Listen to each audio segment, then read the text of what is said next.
Обратите внимание на этот жест.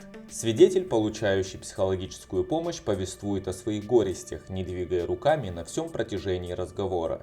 С вами словарь жестов. Как читать мысли без слов, без различия. Лишь психопаты, бесчувственные субъекты и потенциальные виновные, которые контролируют свои слова и действия, способны часами говорить, не шевеля туловищем или руками.